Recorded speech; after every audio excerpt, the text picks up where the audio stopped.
राधे राधे कृष्ण कन्हैया गोपाल प्यारो मुरली बजैया। जय श्री राधे,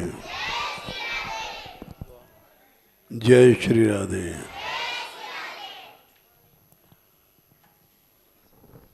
मोह का प्रसंग चल रहा है बहुत दिनों से।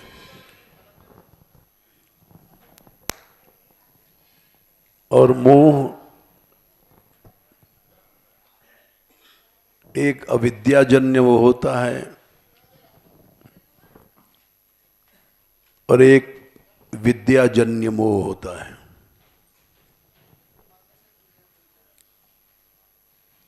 अविद्याजन्य मोह तो साधारण हम लोगों को होता है,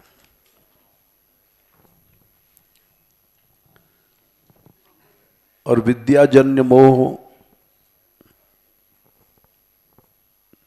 भक्तों को, महापुरुषों को होता है।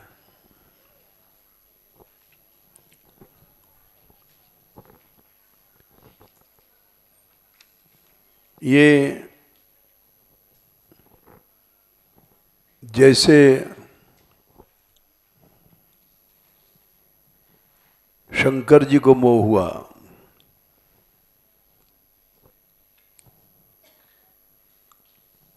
और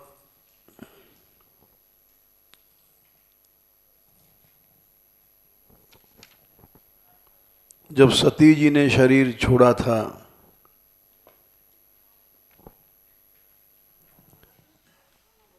तब उनको नारी विरह हुआ।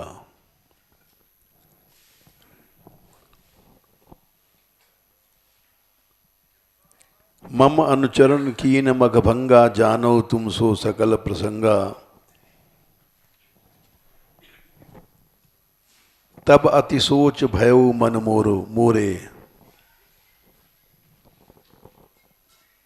दुखी भयों वियोग प्रिय तोरे।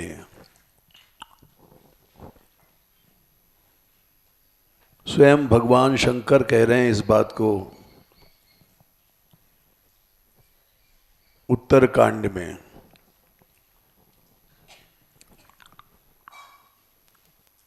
कि मुझे अत्यधिक दुख हुआ था तुम्हारे वियोग से,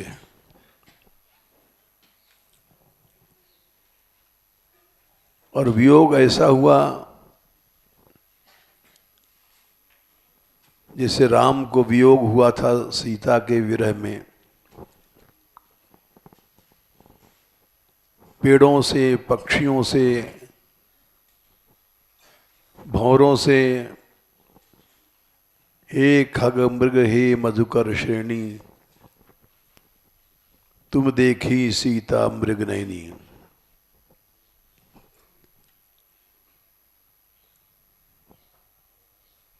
भंवरों से पूछ रहे हैं, कोयलों से पूछ रहे हैं, कोयल मीठा बोलती है।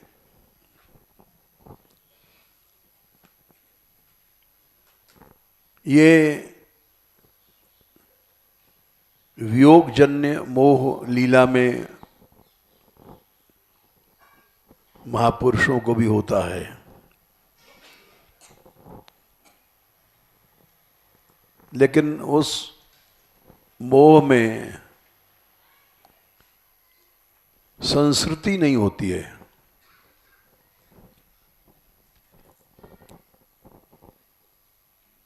और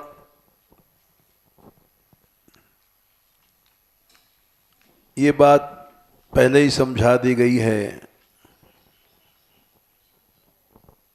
कि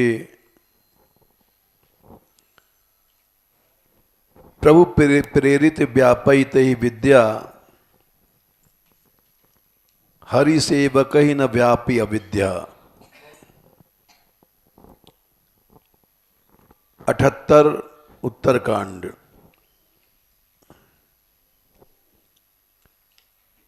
सतहत्तर उत्तरकांड। सो माया न दुखद मोहि काहि, आन जीव इव संसृति नाही। जीवों को जो मोह होता है अविद्याजन्य, वो अलग है। उसमें संस्कृति होती है, आवागमन का चक्कर होता है, दुख ही दुख है उसमें।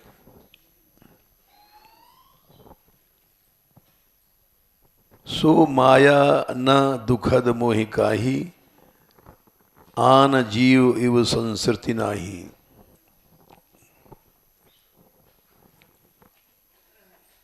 और भगवत पार्षदों को जो मोह होता है वो विद्याजन्य मोह होता है। हरि सेव कहीं न व्यापी अविद्या, प्रभु प्रेरित व्यापयित ही विद्या।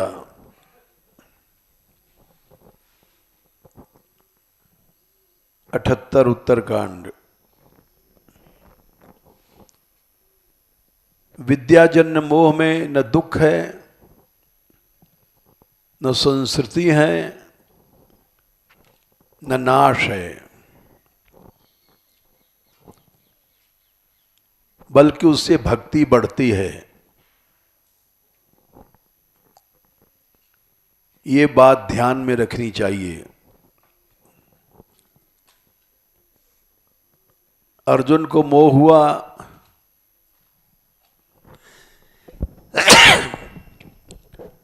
तो उससे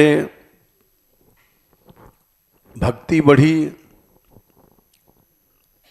संसार को लाभ हुआ, गीता प्रकट भई।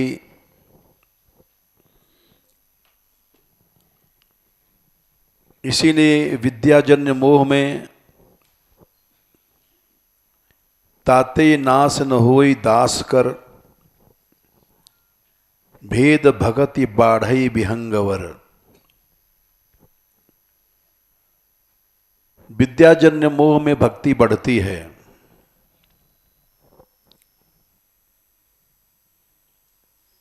जैसे गोपीजनों को मद हुआ रास में,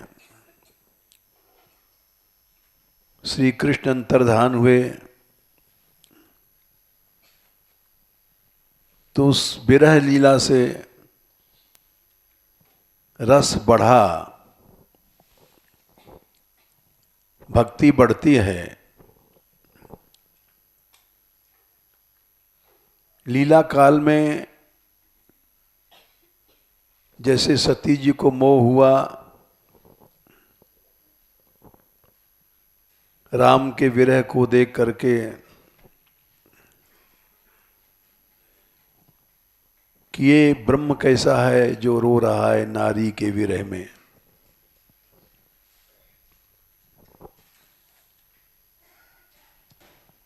उससे उनकी भी भक्ति बढ़ी और संसार में एक लोगों को शिक्षा मिली।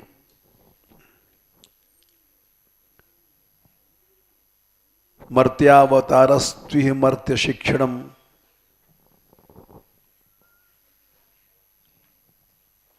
रक्षो बधाय वने केवलम विभो, कुतोन्यथा स्याद रमतः स्वात्मनः, सीता कृतानि व्यसनानि ईश्वरस्य। भागवत 5वें स्कंद में 18वें अध्याय में ये बात कही गई है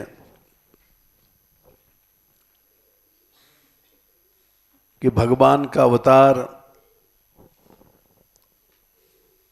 ये मर्त्य शिक्षणम, हर लीला से शिक्षा मिलती है।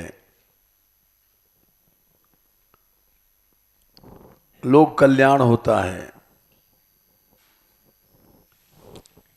केवल राक्षसों को मारने के लिए अवतार नहीं होता है। कुतोन्यथा स्याद रमतः स्वात्मनः, सीता आत्मा हैं। राम सीता से रमण करते हैं तो अपनी आत्मा से रमण करते हैं।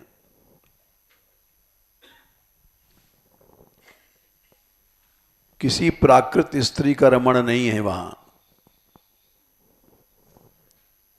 श्रीमद् भागवत कह रही कुतोन्यथा स्याद रमतः स्वात्मनः। ये भगवान राम सीता के लिए ये श्लोक आया है।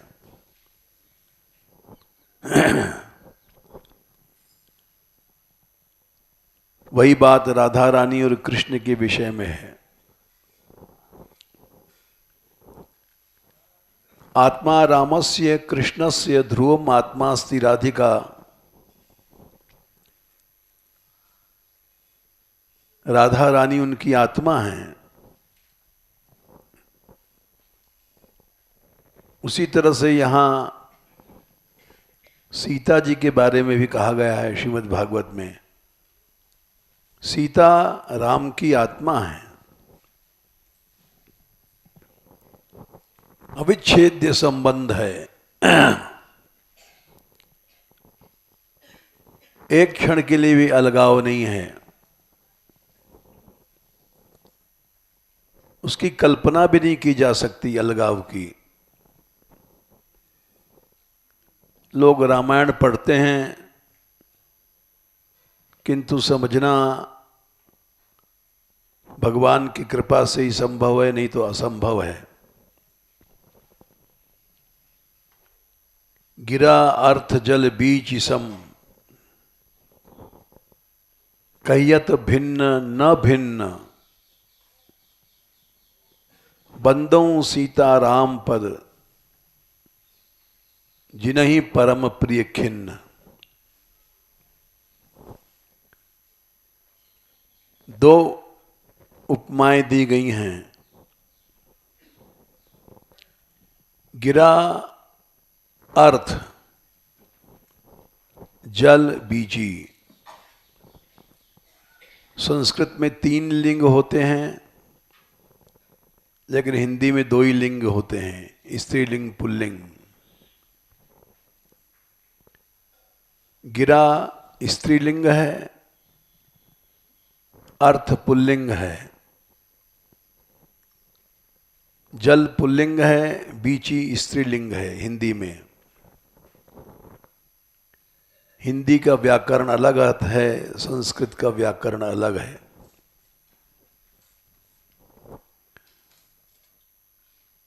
गोस्वामी जी ने पहले स्त्रीलिंग रखा गिरा, उसके बाद पुल्लिंग अर्थ रखा। फिर सोचने लग गए कि स्त्री की प्रधानता में लोग शाक्त मत न समझ लें। शाक्त मत में नारी ही ब्रह्म है और उसकी प्रधानता रहती है।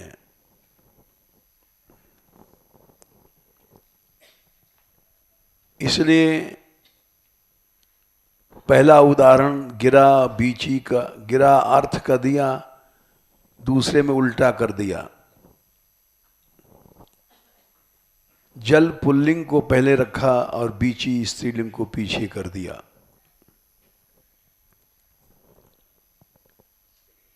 ये बड़ा झगड़ा होता है शक्ति प्रधान की शक्तिमान प्रधान।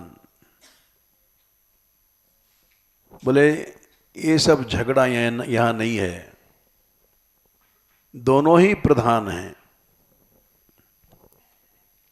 युगल उपासना तभी बनती है 1 + 1 = 2। 1 और 1 मिलके 2 होता है,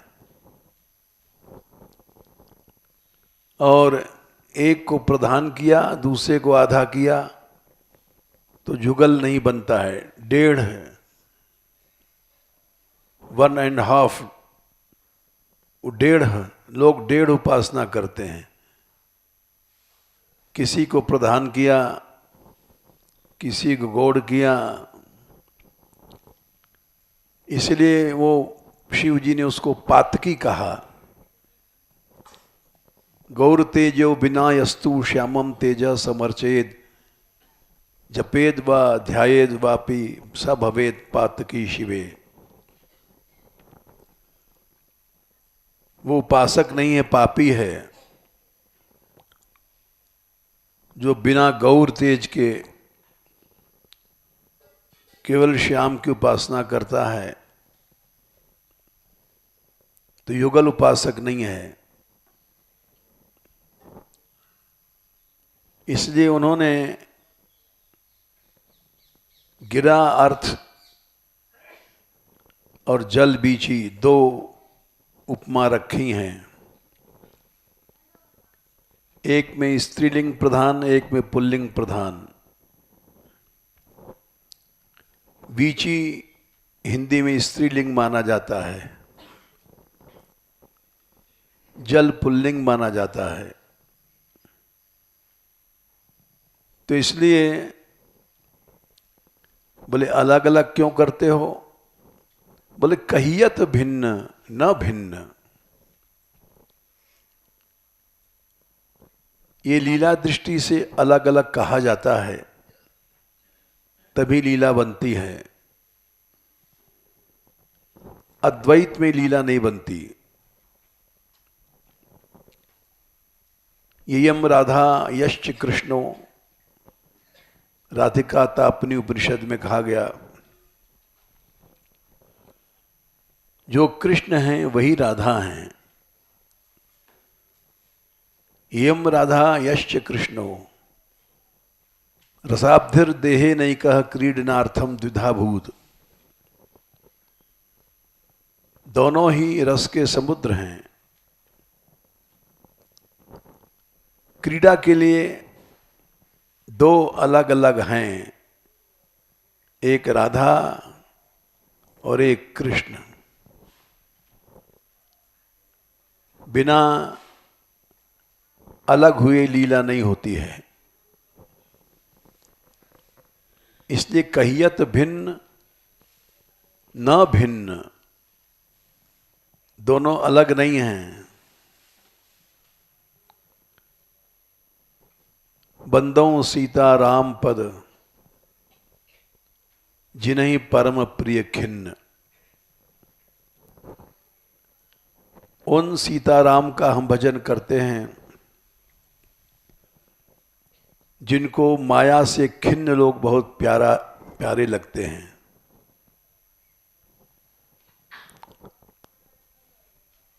हम लोग जो माया से लिपटे हुए हैं, चिपटे हुए हैं, ये भगवान को प्रिय नहीं लग सकते।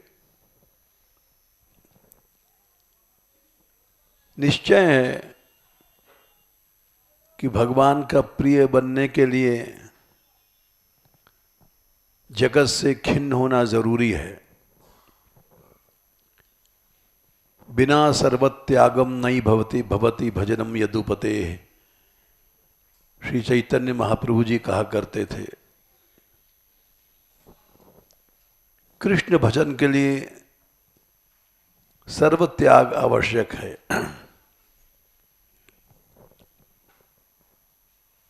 तभी भक्ति योग बनता है। यदि भक्ति है तो निश्चित रूप से वैराग्य और ज्ञान की प्राप्ति अपने आप होगी। भक्ति नहीं है, जैसे हम लोग हैं, न ज्ञान है न वैराग्य है। इस बात को श्रीमद् भागवत में कई जगह कहा गया। वासुदेवे भगवती भक्ति योग प्रयोजितः, प्रथम स्कंद के दूसरे अध्याय के प्रारंभ में ही कही गई है। वासुदेवे क्या संख्या है? 1 2 7। वासुदेवे भगवती भक्ति योग प्रयोजितः। ये थर्मामीटर है भक्ति को नापने का।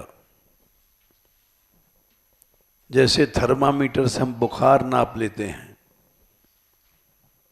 तो एग्जैक्ट थर्मामीटर है।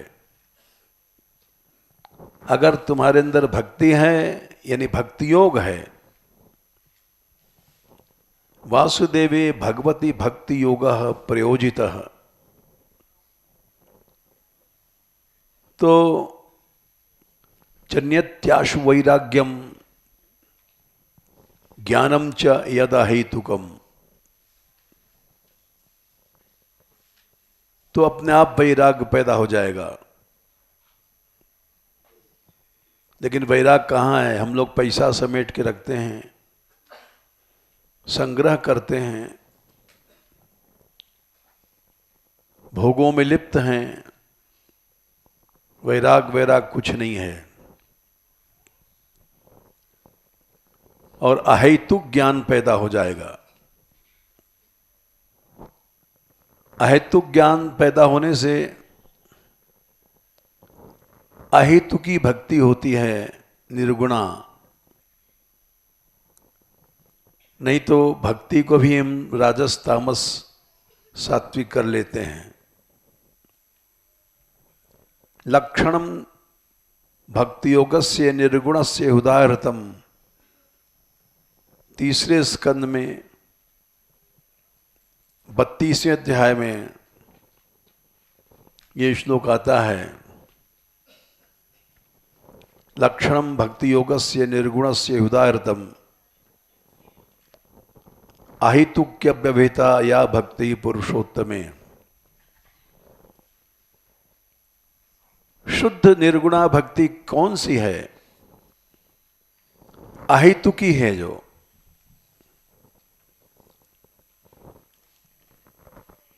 हेतु लग जाएगा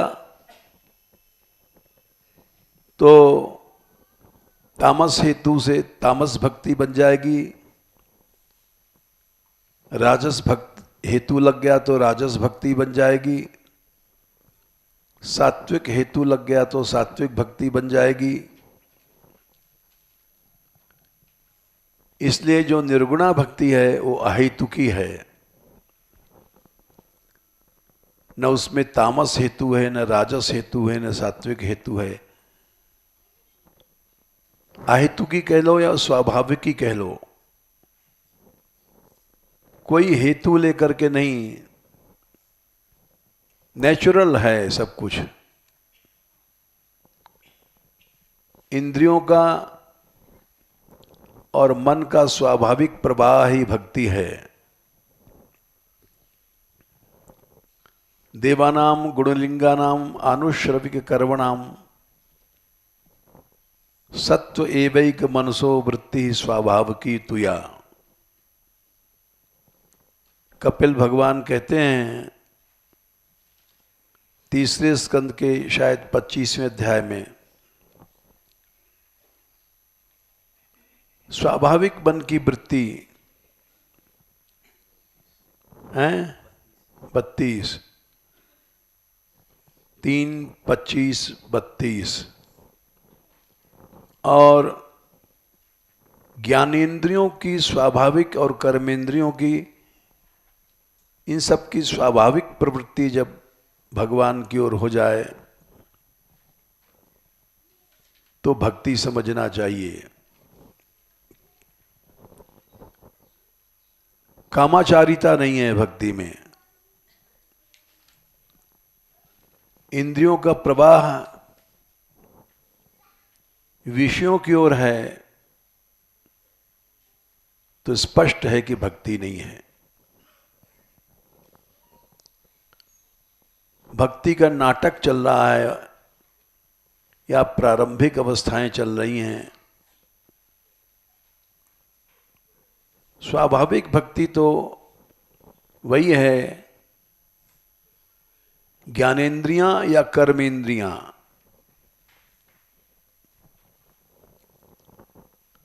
इनका स्वाभाविक प्रवाह भगवान में रहे। देवानाम गुणलिंगा नाम से मतलब है ज्ञानेन्द्रियां। अनुश्रविक कर्म नाम से मतलब है कर्मेंद्रियां।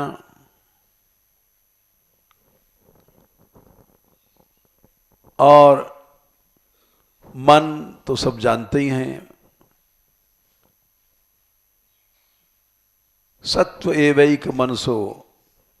सत्व भगवान में मन की जो स्वाभाविक वृत्ति है, 10 इंद्रियां और एक मन, 11। इन 11 के जो स्वाभाविक वृत्ति है वही भक्ति है। लोग कहते हैं, बहुत से श्रद्धालु लोग, कि हमारे गुरुजी ने पहले बहुत भजन किया, अब आप कुछ भी करें। तो ये बात समझ लेना चाहिए, भक्ति में रिटायरमेंट नहीं है जैसे गवर्नमेंट सर्विस में होता है। रिटायरमेंट हो गया, अब तुम बैठे बैठे रोटी खाओ, बैठे बैठे तनख्वाह लो, ये प्रमाद है, इसको भक्ति नहीं कहते। भक्ति में तो बुढ़े हो गए हो, चाहे शरीर काम कर रहा है नहीं कर रहा है, लेकिन मन भगवान में रहेगा। इंद्रियों में यथाशक्ति जितनी शक्ति है वो भगवत कार्यों में लगेगी। ऐसा नहीं कि हम बुढ़े हैं, रिटायरमेंट हो गया भक्ति से, इसलिए प्रमाद में पड़े रहेंगे। ये सब ढोल पोल है। मनुष्य को सावधान रहना चाहिए कि हमारे जीवन में प्रमाद तो नहीं आ गया। तो मैं प्रसंग बता रहा था कि यहां भगवान, युगल सरकार, ये दोनों लीला की दृष्टि से दो हो जाते हैं।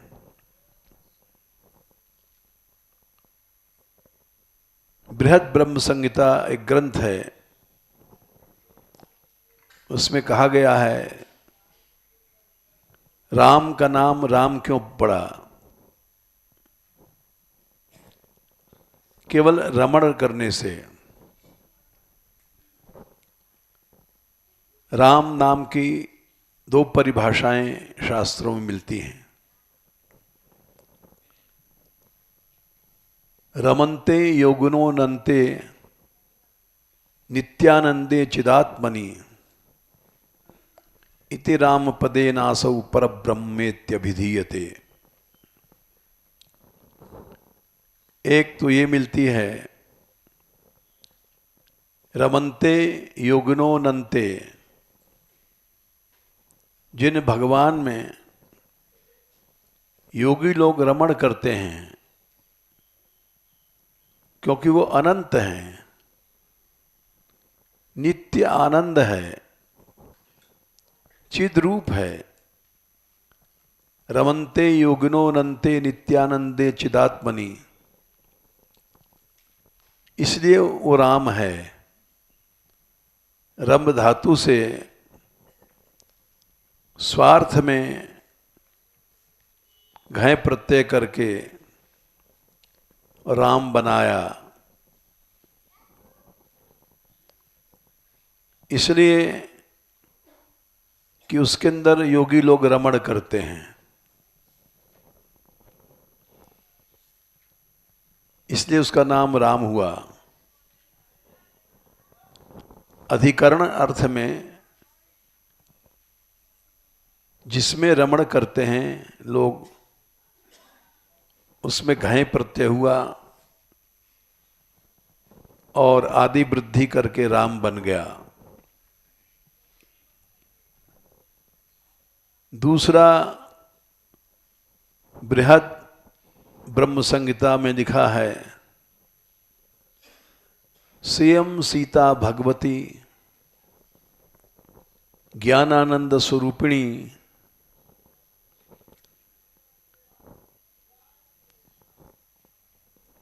ये जो सीता हैं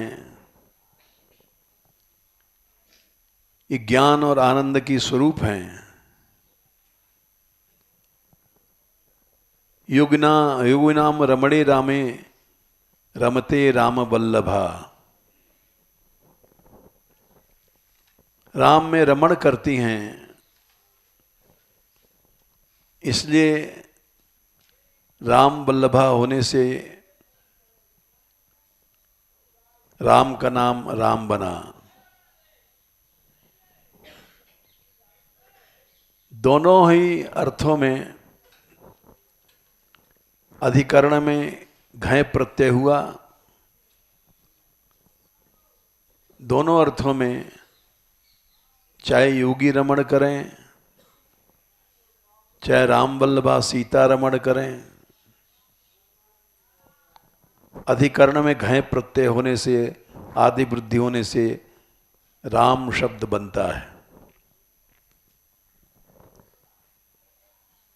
और एक राम नाम बलराम का भी है।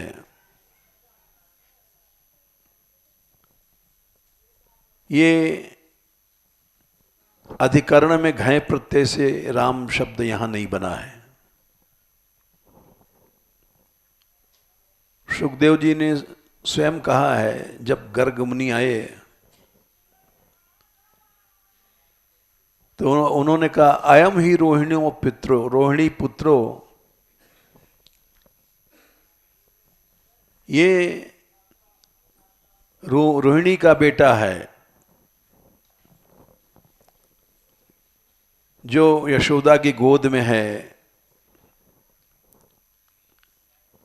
लेकिन है ये रोहिणी का बेटा। इसका नाम क्या होगा? रमयन सुहृदो गणई। रम धातु में ण्यंत किया, रमयन ण्यंत का प्रयोग है, जो रमण कराएगा। वहां जो राम नाम बना था वो अधिकरण में घय प्रत्यय से बना था, जिसमें रमण किया जाता है वो है राम। चाहे योगी रमण करें चाहे सीता जी रमण करें, यहां अधिकरण में घय प्रत्यय नहीं है। यहां अड्यंत से राम नाम बना है, आदि वृद्धि करके। अड्यंत में ड़ी होने से आदि वृद्धि हो जाती है। अड्यंत हुआ तो आदि वृद्धि होकर के रामी बना, और उसका रूप चलेगा रमयति रमयतः रमयंती, रमते रमेते रमनते, ये रूप नहीं चलेगा इडंत में। शुद्ध धातु में रमते रमेते रमनते ये रूप चलता है आत्मनेपदी में, और अंत में रामयति रामयतः रामयंती ये रूप चलता है। तो इसलिए अयम ही रोहिणो पुत्रो,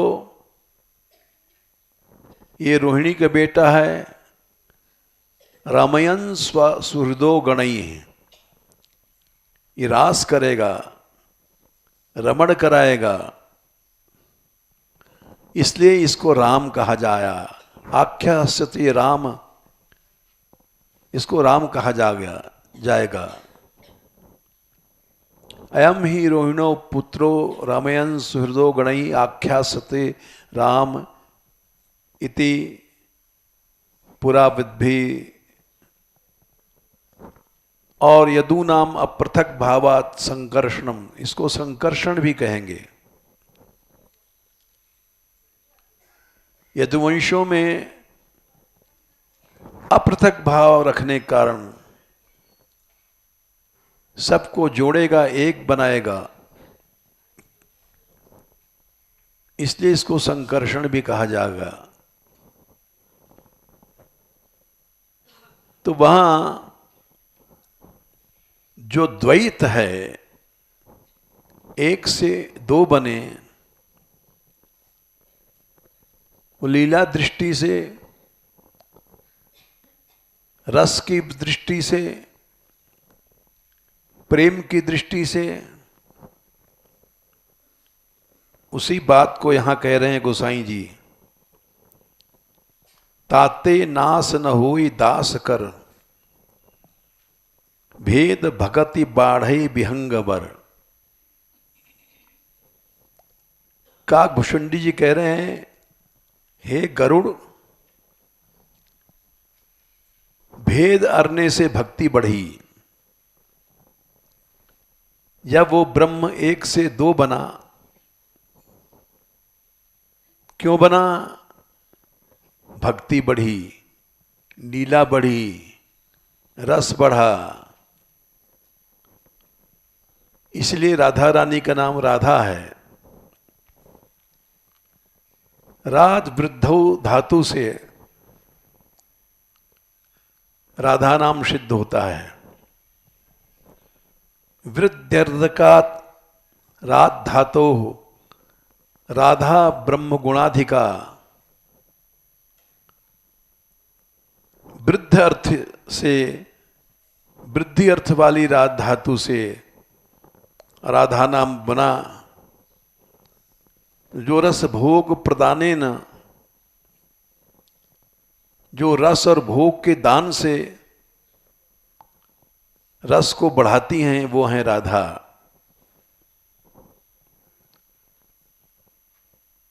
यदि राधा नहीं होंगी तो रस भोग नहीं बढ़ेगा। इसलिए राधा के होने से रस बढ़ा, भोग बढ़ा और ब्रह्म में वृद्धि हुई। ब्रह्म बढ़ा, रसरूप बना ब्रह्म, नहीं तो रसो वैसा नहीं बन पाता। वृद्ध्यर्थ का राध धातो राधा ब्रह्म गुणाधिका। रस भोग प्रधाने न राधा वृद्धि करी मता। ऐसा रसकों ने लिखा है। राधा नाम क्यों पड़ा? वृद्ध्यर्थ धातु राधा से, राध धातु से उन्होंने ब्रह्म को रस दिया, ब्रह्म को भोग दिया। रस और भोग देने के लिए साम रहस्य उपनिषद में लिखा है, एक ही जो ब्रह्म था वही राधा बना, एक रसदातृत्व के रूप में, एक रस ग्रहितृत्व के रूप में। तो इसी तरह से ये चौपाई बड़ी गूढ़ है, जिसका अर्थ हम लोग नहीं समझ सकते। भगवान भक्तों के साथ भेद लीला करते हैं, उससे भक्ति बढ़ती है, रस बढ़ता है। ताते नास न होई दास कर, 78 के नीचे उत्तरकांड में, भेद भगति बाढ़ई विहंग बर। इससे भेद भक्ति बढ़ती है, इस भेद से भक्ति बढ़ती है। भगति बाढ़ई, ये बात ध्रुव जी ने भी मानी है कि भगवान जब भक्तों के साथ लीला करते हैं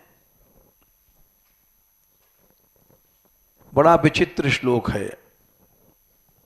जैसे इस चौपाई का अर्थ हम लोग नहीं समझ सकते, भेद में भक्ति कैसे बढ़ती है, भेद में रस कैसे बढ़ता है, वैसे ध्रुव जी ने भी एक श्लोक में कहा है कि ब्रह्मानंद से भी आगे ये रस चला जाता है। 4, 9 और क्या है, या निर्वृतिस्तनुभृताम 10, 4, 9, 10। इस श्लोक का भी अर्थ हम जैसे लोग नहीं समझ सकते, जैसे इस चौपाई को नहीं समझ सकते। भेद भगति बाढ़ई, इससे रस और आनंद बढ़ता है, ब्रह्म में वृद्धि होती है। बोले ब्रह्म में वृद्धि होती है तो कूटस्थ कहाँ रहा? किसी ने प्रश्न किया, वो तो एक रस है, एक रसता कैसे रही? तो इसका बड़ा सुंदर गोस्वामी पादों ने कहा है कि वो नित्य वृद्धिमान है, एक रस होते भय भी। विपरीत धर्म उसके अंदर आते हैं अनंत, इसलिए वो ब्रह्म है। अनंत विपरीत धर्म एक साथ उदित होते हैं।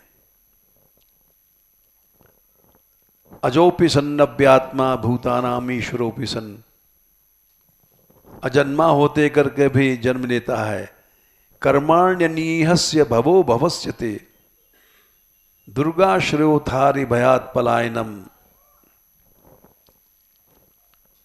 ये सब विपरीत धर्म है। उसमें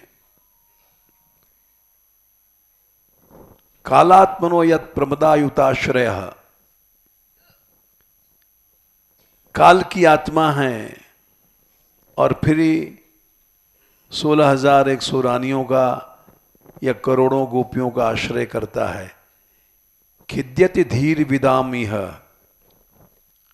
बड़े बड़े ब्रह्मादि की बुद्धि मोहित हो जाती है। तो उसी तरह से ध्रुव जी कहते हैं, या निर्वृतिस तनुभृताम, तनुभृताम जो शरीरधारी जितने हैं उनको जो आनंद आपके चरण कमलों की सेवा से मिलता है, तव पाद पद्म ध्यानात् अथवा भवज्जन कथा श्रवणेन, भवज्जन माने भक्तों की कथा सुनने से जो मिलता है। सा ब्रह्मणि स्वमहिमन्यपि नाथन माभूत, वो निजानंद रूप महिमा जो आपका निराकार निर्गुण रूप है, उसमें भी वो आनंद नहीं है। फिर अन्य चीजों की तो बात ही नहीं करनी चाहिए। जब आपके निज महिमा निराकार ब्रह्म में वो चीज नहीं है, या ब्रह्मणि या निर्वृतिस्तनुभृताम तव पाद पद्म ध्यानात् भवज्जन कथा श्रवणेन वास्यात्, सा ब्रह्मणि स्व महिमन्य नाथ माभूत, किम त्वंतका से लुलितात पतताम विमानात्। फिर काल जो उनको काट डालता है, जिनके पुण्य को, स्वर्ग आदि, अब तुम्हारा पुण्य समाप्त हुआ, अब जाओ नीचे। काल उनके भोगों को काट डालता है। अंतकासी, काल रूपी तलवार से लुलित काटे भय, विमानों से गिरने वालों लोग स्वर्ग आदि में वो सुख कहां से हो सकता है? इसीलिए ताते नास न होई दास कर, भेद भगति बाढ़ई विहंग बर। महापुरुषों को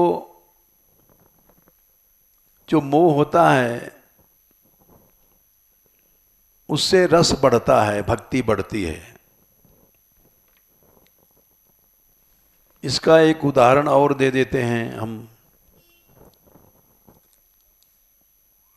ब्रह्मा जी को मोह हुआ,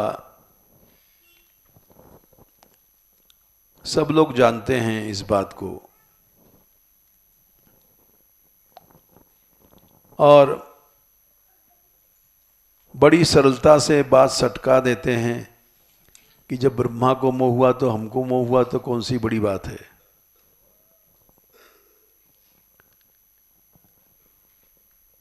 ब्रह्मा को मोह हुआ वो विद्याजन्य मोह था। हम तुम जो मोहित हैं अविद्याजन्य मोह में, ऐसे ब्रह्मा जी थोड़ी हैं। ब्रह्मा जी साक्षात भगवान के भक्त हैं, भक्ति के आचार्य हैं। स्वयंभू नारदः शंभु कुमारो कपिलो मनु प्रहलादो जनको भीष्मो बलिर्वैयासकिर वयम। धर्मराज ने कहा है 6वें स्कंद के पहले अध्याय में, 3रे अध्याय में होगा शायद, हैं? हाँ, 6:3-20 कि देखो हम लोग 10 हैं जो भक्ति रहस्य को जानने वाले हैं। उसमें पहला स्थान स्वयंभू वर्मा जी का है, दूसरा नारद का, तीसरा शंभु महादेव का, चौथा सनत कुमारों का, 5वां कपिल भगवान का, 6वां मनु का, जिनके प्रियव्रत उत्तानपाद जैसे लड़के थे। मनु तो बहुत से हुए हैं, लेकिन यहां स्वयंभू मनु की बात कर रहे हैं। स्वयंभू नारदा शंभु बलिर वैया, और उसके बाद प्रहलादो जनको भीष्मो,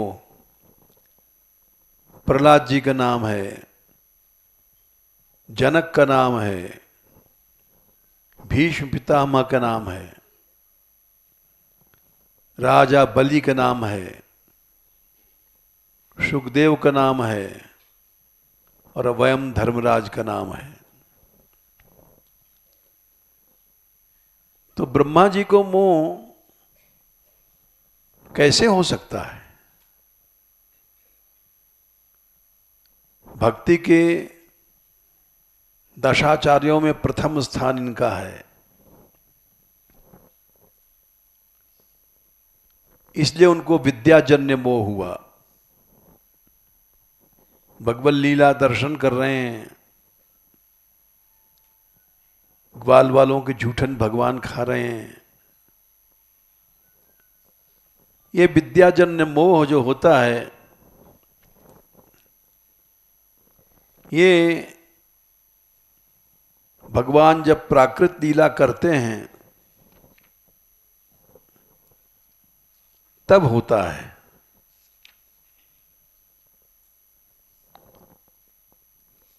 अरे परब्रह्म इतना छोटा बन गया, जैसे काकभुषुंडी को मोह हुआ था 77 उत्तरकांड में। प्राकृत शिशु इव लीला देख ही भयउ मोहि मोह। ये ऐसा मोह नहीं है जैसे हम लोगों को कोई 500 के नोट दिखा दे तो मोह हो जाएगा, यार अच्छा ये हमको मिल जाए तो बढ़िया है।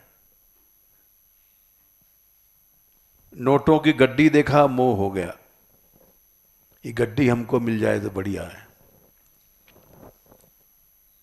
लड्डू कचौड़ी देखा मन चला गया, हमें मिल जाए तो हम गप्फा मारें। ये मोह हो गया। प्राकृत नारी मल मूत्र की है, लेक्चर देते हैं, लेकिन मन आकर्षित हो गया, मोह हो गया। ऐसा मोह नहीं है। भगवान की लीला देख रहे हैं, लेकिन मोह क्यों हुआ? प्राकृत शिशु इव। अरे अपनी जूठन गिर रही है, उसी को खा रहा है। बच्चा अपनी जूठन उठा के खुद खा जाता है, ये नहीं सोचता जूठन है, ये जमीन पर गिरा हुआ है। देख भयो मोहि मोह, कवन चरित्र करत प्रभु चिदानंद संदोह। ये तो चिदानंद है और थूके को चाट रहा है, प्राकृत शिशु की तरह लीला कर रहा है, तो मोह हो गया। तो भगवान जब प्राकृत लीला करते हैं तो ब्रह्मा जी को मोह हो गया। अरे जूठो लेत सबन के मुखते, अपने मुख में नावत, ग्वालन करते कौर छुड़ावत। हाथों से छिड़ा के खा रहे हैं ग्वाल बालों के। अरे तू ये पकौड़ी हमें दे, अकेले खा रहे हो।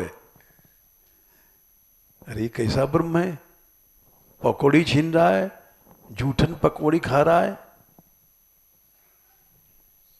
तो मोह हो गया। इस मोह में लीला को देख करके मोह हुआ, जैसे काकभूषुंडी जी को मोह हुआ कि भगवान इतना छोटा बन गया, सबकी जूठन खाता है। जैसे काकभूषुंडी जी को मोह हुआ, अपनी जूठन उठा उठा के खा रहा है, कैसा पेटू है। वैसे ब्रह्मा को मोह हुआ। उस मोह में ये कैसे हुआ, ये तर्क आ गया, क्यों और कैसे ये मोह है। भागवत कहती है, जो लीला ब्रह्मा शंकर नहीं समझ सकते हैं, ना हम न यूयम यदृताम गतिम विदुर न वाम देवः किमुदा परे सुराः। स्वयं ब्रह्मा जी कहते हैं, मैं और शंकर कोई नहीं समझ सकता, लेकिन उसको एक छोटा सा जीव समझ जाएगा। ऋषे विदन्ति मुनियः प्रशांतात्मेन्द्रियाशयः। जिनका आशय शांत है, आशय में संस्कार रहते हैं, चित्त में चित्त शांत हो गया, तो वहां क्यों कैसे ये सब बात उठेगी नहीं। क्यों हुआ कैसे हुआ ये सब झगड़ा खत्म। असत तर्क है, असत तर्क उठे, यदा तदेवा सत्तर्कैस्त्रियो धियेत विप्लुप्तम, और वो तत्व चला जाता है। बस इतना ही होता है। और बाकी उसमें सो माया न दुखद मोह काही, आन जीव यु संस्कृति नाही। संसार का चक्कर नहीं है। थोड़ी देर के इसलिए उस लीला में व्यवधान आ गया। अब देखो, ब्रह्मा जी को मोह हुआ, डबल मोह हुआ।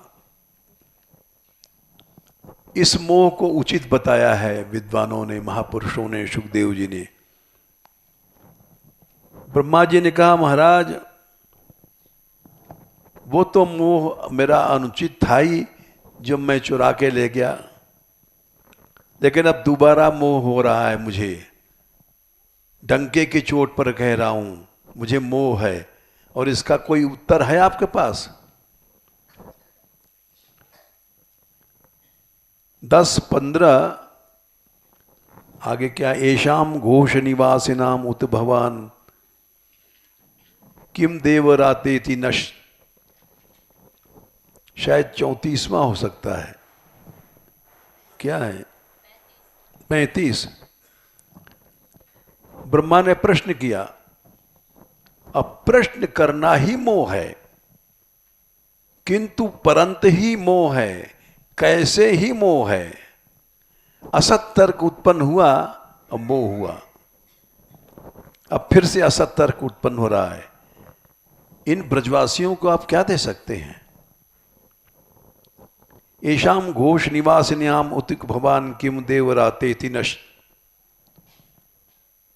क्या आप दे सकते हैं? अगर कहते हैं अपना स्वरूप दान कर देंगे, बोले वो तो आपने पूतना को भी दान किया,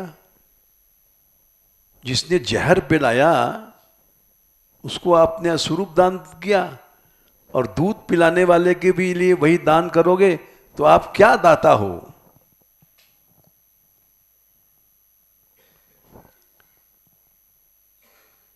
सद्वेषादि पूतनाप्य सकुला त्वामेव देवा पिता यद धामार्थ सुहृद प्रियात्मतन या प्राणाशयास्पद कृते। लेकिन इस मोह का समर्थन किया गया है, क्योंकि भगवान भक्त के ऋणी ही रहते हैं। यही भक्ति का प्राधान्य है, भक्ति की महिमा है। भगवान भक्त के सदा ऋणी रहते हैं। कभी भी कहते हैं हम तुमसे ऋण नहीं हो सकते, कभी भी ऋण नहीं हो सकते। ये सब भगवान ने स्वयं कहा है कि मैं कभी ऋण तुम्हारा चुका नहीं सकता हूं।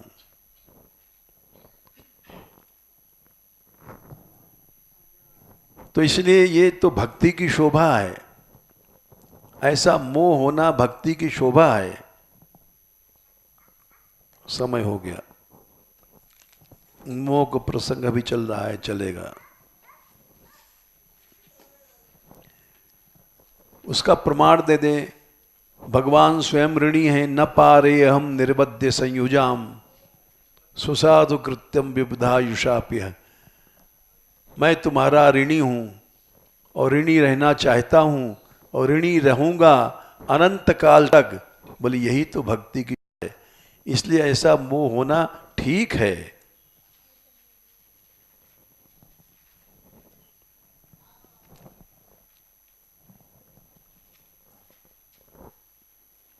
अब 2 श्लोक गीता जी की कर लो। क्या संख्या है?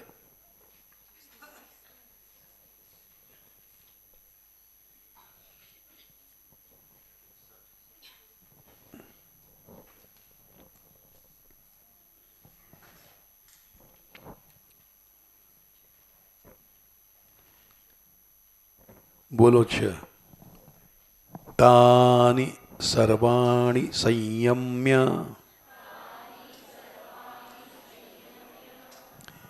युक्त आसीत मत्परः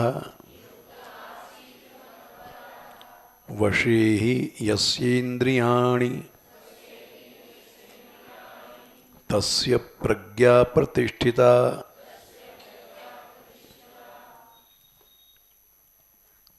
तानि, तानि का संबंध है ऊपर इंद्रियाणी से। ऊपर 60 में इंद्रियाणी शब्द आया है। सर्वाणी सभी इंद्रियों को संयम माने संयम करके, ल्यप प्रत्यय है। युक्त आसीत था, युक्त में विसर्ग गायब हो गया संधि से। मत परायण, मेरे परायण हो जाना वही युक्त है। सभी इंद्रियों का संयम जरूरी है।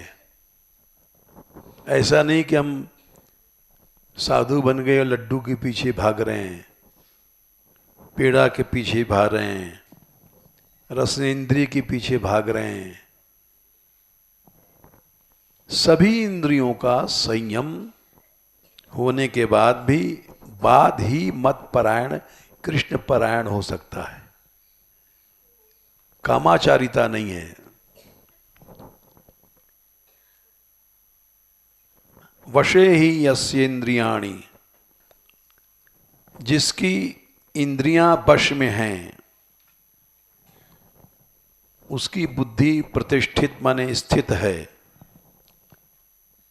नहीं तो चंचल हो जाएगी, मामला गड़बड़ हो जाएगा। एक ही श्लोक है जो निरापद भक्ति देगा, कोई विघ्न नहीं, कोई पतन नहीं, स्खलन नहीं। कोई शब्द पूछना हो पूछ लो, फिर से बोलो। तानि सर्वाणि संयम्य युक्त आसीत मत्परः वशे हि यस्येन्द्रियाणि तस्य प्रज्ञा प्रतिष्ठिता।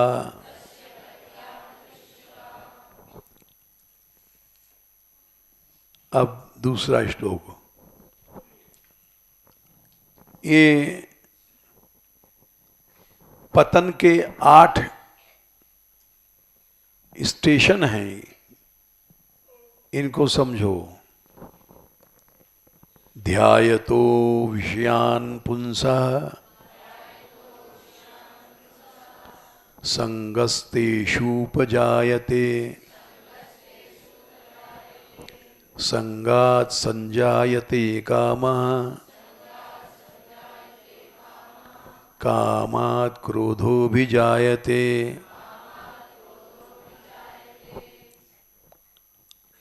संग माने आसक्ति। लोग पूछते हैं हमारी आसक्ति कैसे छूटे।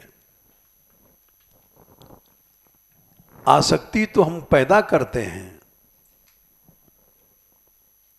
कैसे करते हैं? ध्यायतः माने जो ध्यान करता है, चिंतन करता है विषयों का, तब आसक्ति पैदा होती है। विषयों का चिंतन नहीं करोगे, ध्यान नहीं करोगे तो आसक्ति पैदा होगी नहीं। खत्म, माया साफ। अब मान लो हम यात्रा करने आए हैं, चिंतन कर रहे हैं कि हमारा लड़का है, लड़की है बंगाल में, उसको क्या होगा, उसका लेटर आया है कि नहीं, मोबाइल पर नंबर आया है कि नहीं। तो इसमें चिंतन तो चल रहा है तुम्हारा बंगाल का, यात्रा तुम्हारी कर रहे हो यहाँ शरीर से। तो शरणागति सही नहीं है। सही है सब भूल जाओ, सब कुछ भूल जाओ। याद है, चिंतन कर रहे हैं, परेशान हैं, तो आसक्ति बनी हुई है। इसलिए आसक्ति क्या है? विषयों का ध्यान माने चिंतन। ध्यान क्या है? वृत्त्यैकता ध्यानम। पातंजलि भगवान ने कहा है मन की वृत्ति एक तरफ लग जाए वो ध्यान है। वृत्त्यैकता ध्यानम।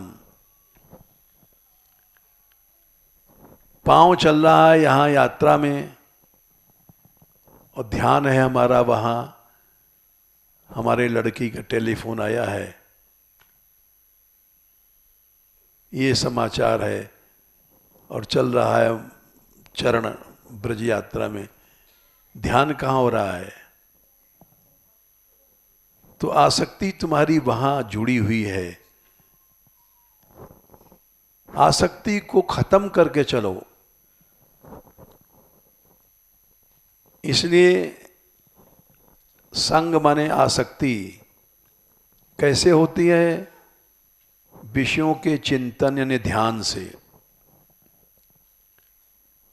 पांव चल रहा है यात्रा में, शरीर चल रहा है, आसक्ति बनी हुई है बंगाल में। क्यों? कि चिंतन चल रहा है। तो इस श्लोक को समझो। ध्यान, विषयों के ध्यान। विषय माने खाली स्त्री नहीं है, ममता का विषय। हमारी प्रॉपर्टी का केस चल रहा है, उसका आज तारीख है, आज डेट है। ये सब क्या है? चिंतन है। हमारी आसक्ति तो बनी हुई है। और उसके बाद दूसरी सीढ़ी है, आसक्ति होना ही पहला पतन है।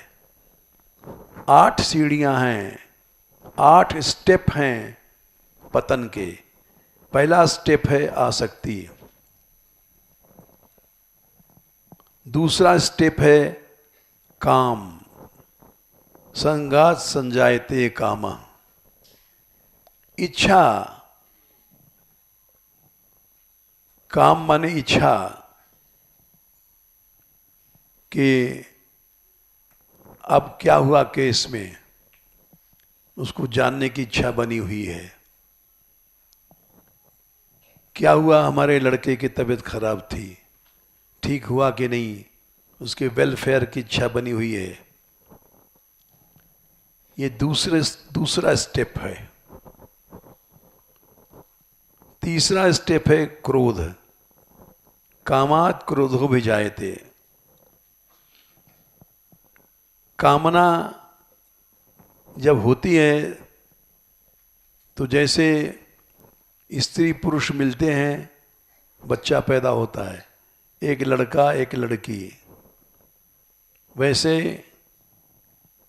काम से 2 लड़के पैदा हुए, एक इच्छा पूरी हो गई तो लोभ पैदा हो गया, और नहीं पूरी हुई तो क्रोध, गुस्सा आया। हम किसी से गुस्सा क्यों करते हैं? इच्छा में उसने रुकावट पैदा किया। इच्छा पूरी हुई तो और लड्डू मिल जाए तो बढ़िया है, लोभ आ गया। तो काम से क्रोध पैदा होता है। ये जो पतन, आसक्ति, कामना, क्रोध, 3 स्टेप बता दिए, बाकी 5 स्टेप कल। फिर से पढ़ो। ध्यायतो विषयान् पुंसः संगस्तेषूपजायते संगात् संजायते कामः कामात् क्रोधो भी जायते। इसीलिए हम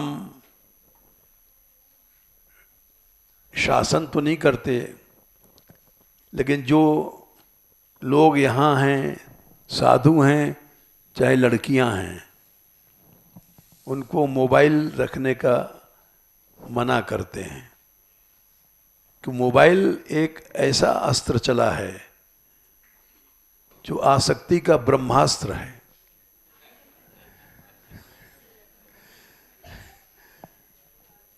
कहीं भी हैं, मोटरसाइकिल पे जा रहे हैं, कान में मोबाइल लगा है। लड़के क्या हाल है? दस्त हो रहा है। दस्त तो वो लड़के को हो रहा है, दस्त कान में हो रहा है हमारे। तो आसक्ति खत्म करने के लिए ध्यान, विषयों का चिंतन खत्म करो। और चिंतन करने का चलते फिरते, यात्रा करते, मोटरसाइकिल पे, कार पे मोबाइल कराता रहता है। ये माया ने एक ऐसा ब्रह्मास्त्र निकाला है कि आसक्ति तो कभी खत्म नहीं होगी। जय श्री राधे।